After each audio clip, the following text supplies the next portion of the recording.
Assalamualaikum warahmatullahi wabarakatuh.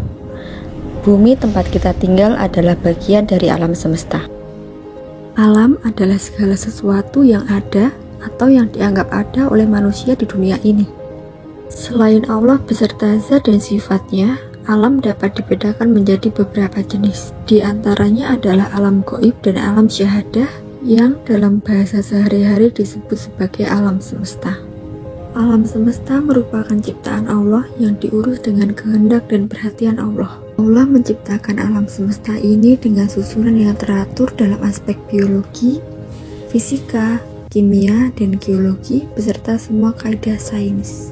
Definisi dari alam semesta itu sendiri adalah segala sesuatu yang ada pada diri manusia dan di luar dirinya yang merupakan suatu kesatuan sistem yang unik dan misterius. Sudah banyak ilmuwan yang memperdebatkan tentang kehadiran alam semesta. Kehadiran alam semesta yang dimaksud seperti dari mana alam semesta itu ada, kapan alam semesta ada, bagaimana alam semesta tercipta, dan lain-lain. Para ilmuwan berdebat dengan cara menyampaikan gagasannya. Salah satu gagasan yang diungkapkan pada abad ke-20 adalah gagasan ledakan dahsyat. Gagasan ledakan dahsyat mengungkapkan bahwa alam semesta memiliki ukuran yang tidak terbatas dan alam semesta ada karena terjadinya ledakan dahsyat. Namun, bagi para ilmuwan yang berlatar belakang materialis tidak setuju dengan adanya sang pencipta dan masih yakin bahwa alam semesta itu terdiri dari sekumpulan zat yang konstan, stabil, dan tidak berubah. Para ilmuwan yang berlatar belakang materialistis ini beranggapan bahwa zat adalah suatu makhluk yang benar-benar ada dan menolak segala keberadaan makhluk-makhluk lain.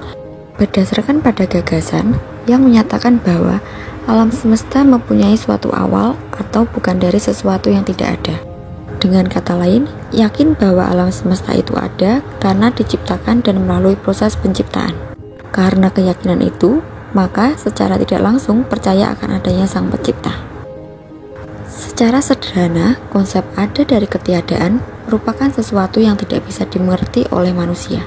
Atau secara sederhana dapat diartikan seperti manusia tidak dapat memahami sesuatu hal karena belum berkesempatan untuk memahaminya. Hadirnya alam semesta dari ketiadaan merupakan salah satu bukti terbesar diciptakannya alam semesta. Dengan hal ini akan membantu manusia mengerti dan memahami makna dari kehidupan. Berdasarkan ilmu pengetahuan tentang alam semesta dan isinya, seorang ahli fisika bernama Paul Davies menyimpulkan, rasanya tidak mungkin kalau keberadaan kita di alam semesta ini muncul dengan tiba-tiba, secara kebetulan atau karena ada peristiwa tidak terduga di ruang angkasa. Kita memang dibuat untuk ada di sini. Paul tidak mengajarkan bahwa alam semesta dan manusia diciptakan oleh Allah, tapi alam semesta dan bumi kelihatannya dirancang untuk mendukung kehidupan. Jadi, bagaimana menurutmu? Apakah mungkin kalau itu semua memang dirancang? Alam semesta tersusun dengan rapi. Salah satu artikel di majalah astronomi mengatakan, galaksi-galaksi tidak tersebar di ruang angkasa secara acak, tetapi tersusun dengan pola yang mirip seperti jaring laba-laba. Kenapa itu bisa terjadi? Menurut para ilmuwan, rahasianya ada di zat yang tidak kelihatan yang disebut materi gelap. Ada yang menyamakan materi gelap ini dengan sejenis rangkai yang tidak terlihat yang menyusun dan menopang galaksi, gugus galaksi, dan supergugus galaksi. Kenapa alam semesta bisa tersusun dengan begitu rapi? Apakah masuk akal kalau itu semua terjadi secara kebetulan? Perhatikan kata-kata Alan Sandage. Dia dianggap sebagai salah seorang astronom yang paling hebat dan berpengaruh di abad ke-20.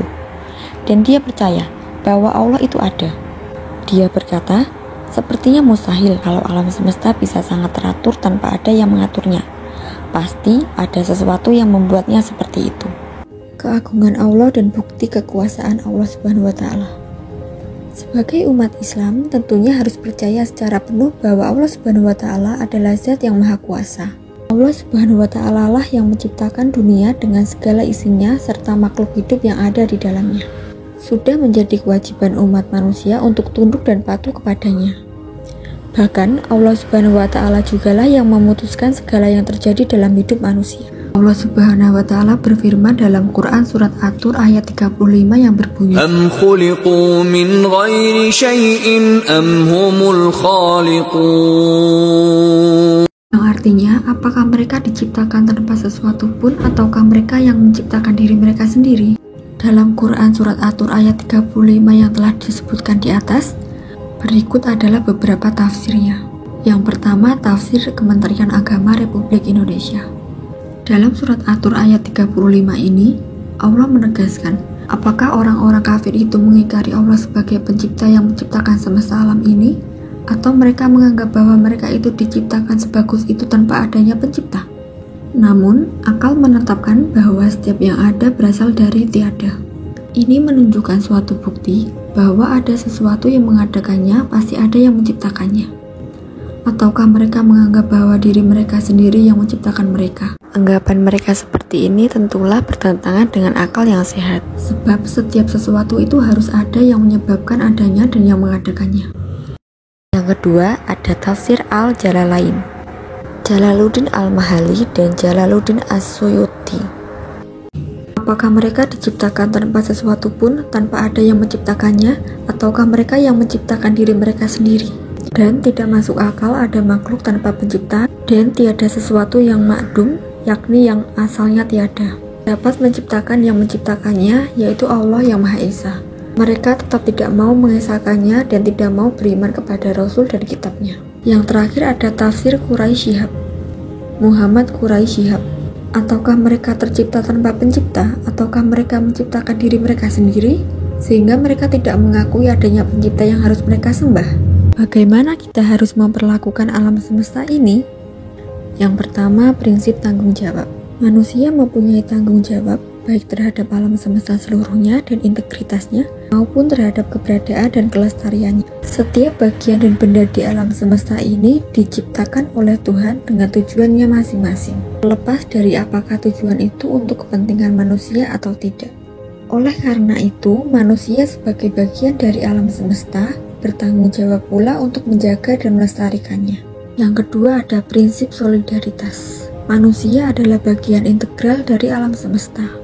Lebih dari itu, dalam perspektif ekosentrisme, manusia mempunyai kedudukan sederajat dan setara dengan alam dan semua makhluk lain di alam ini.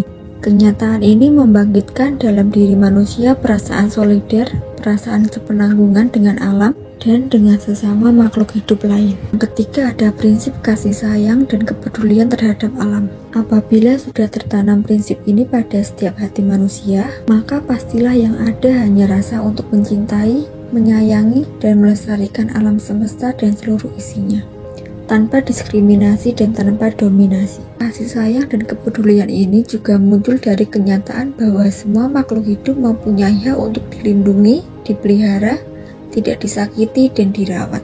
Kesimpulan yang dapat kita ambil dari materi sebelumnya adalah sama halnya di dalam kehidupan kita sehari-hari seperti meja, kasur, kipas angin, dan kursi, semua tidaklah ada dengan sendirinya. Sudah pasti ada yang menciptakan. Dengan adanya akal manusia untuk berpikir, maka manusia membuat sesuatu sesuai dengan apa yang ada di pikirannya. Begitu pula alam semesta. Tak perlu diragukan lagi bahwa Allah lah yang menciptakan seluruh alam semesta. Padahal setiap hal yang ada di sekeliling kita itu sendiri merupakan bukti adanya Sang Kholik. Demikian pembahasan tentang penciptaan alam semesta kali ini. Kesalahan datangnya dari manusia dan kebenaran datangnya dari Allah Subhanahu wa Ta'ala. Wassalamualaikum warahmatullahi wabarakatuh.